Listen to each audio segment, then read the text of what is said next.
You know what, Barry? Yeah. I am so incredibly honored to have you taking the lead on this documentary about black men, older black men, seasoned black men, wise black men. Give me your inspiration that will make people watch this. I'm inspired by people's stories. You know, I'm a storyteller. I love stories. I love to hear about people's lives. I'm strictly nonfiction. I mean, I'll read a fictional book, but I think real people, real stories. And I came across these real men in Cincinnati. I grew up in Cincinnati. I live in Atlanta, but I was visiting Cincinnati, and I was talking to an old friend who wanted me to tell his story. And the more we were talking about his story, every time we would start, he would bring up this group of men that he met with on a daily basis. And he started talking to them, and their characters started getting so strong to me. And I started researching some of the things that he was saying and some of the things that I knew were obvious. And I realized that in my lifetime, a lot of times everything I see on TV about black men is sports or crime. And that nobody talks to them about their real lives. Nobody talks to them about, you know, their history, where they came from, how they got to where they are, whether it's successful or whether you had some bumps in the road or whether you just fell down and gave up. And so I also was struck by the kinds of relationships these men have with their families, in the community, outside of the community, on their jobs. I mean, it was just a whole world that I just thought hadn't been explored. I agree with you, and certainly as we have developed that topic, it has gone deeper and deeper and deeper. And it has left me many times absolutely breathless because it's so much.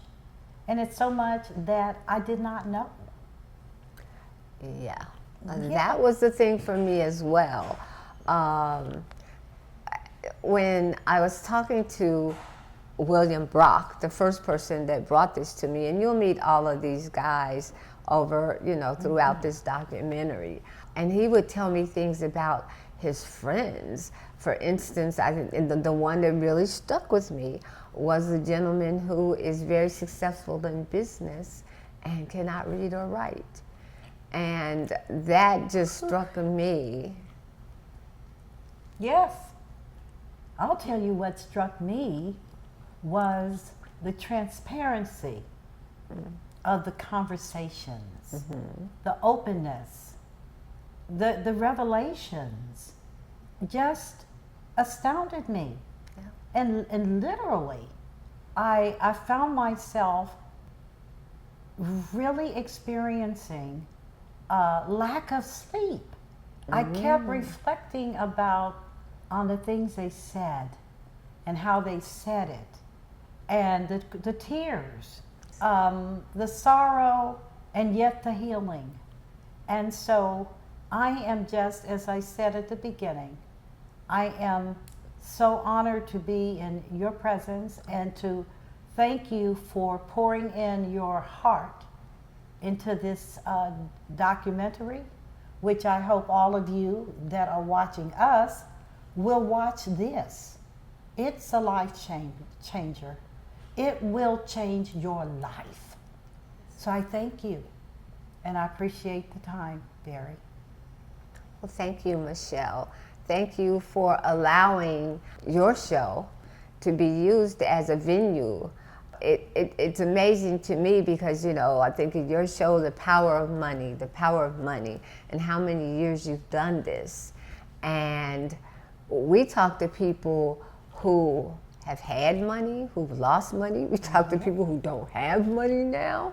And it was interesting to hear, again, you think of money, you think of stocks, you think of bonds, you think of Wall Street. You don't think of everyday black men in the community. You don't.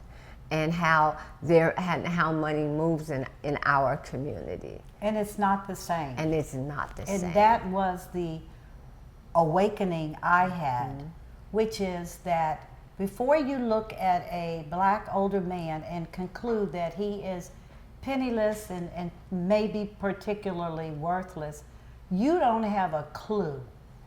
That's all I'm going to say. And I considered myself fairly sophisticated and savvy on the money market, but I'm going to tell you, I'm looking at everything totally different, especially in the times we're in right now, where cash is king.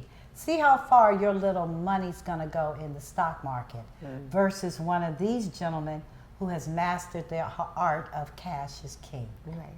So I appreciate the time. Encourage you to go forth and listen to their stories. You will be so, so, so blessed. Thank you.